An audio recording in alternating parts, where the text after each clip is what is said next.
mo.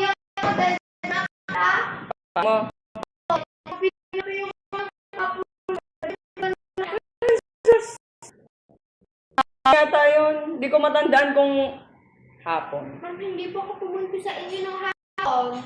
Last week pa yan. Oo nga po, ma'am. Nung last week pa nga po yan. O, ay kailan ka nagpunta dito? Umaga? Umaga ka Pero na. po, opo. Tapos bit-bit mo yung payong mo, tapos umalis ka na ulan iwan ng payong? Hindi po. Kasama ko po si Venus noon. Sabi ko, akala ko sa estudyante ko yan. Hindi pala. Kasi purple nga. Tapos ang iniisip ko lang na baka nakaiwan, baka ikaw ka ako at ikaw ang lagi napunta dito. E tapos hindi ka naman nagpunta. Baka po may nagnakaw po. Ay, hindi ha. Nandyan yan. Ma'am, kasama. Ikaw talaga nakaiwan yan. Parang kasama mo to si Rizary Ma'am, noon. hindi ko na po yung nakakasama dahil late na po yan. Nauwi po yan pag tanghali. Tanghali po kami dito sa inyo kasama po si Bishop. Tanghali ng lunch. Opo. Oh. Tapos, Dala ko po dahil po naulan. oo nga. Tapos di ka na bumalik.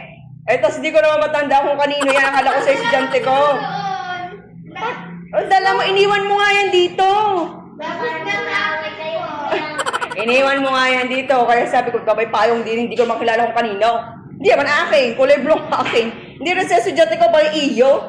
Talaga, grade 5 ka na at lahat. Hanggang ngayon, Brianna, gano'n ka pa rin.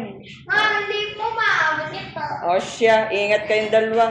Bye ma'am. God bless.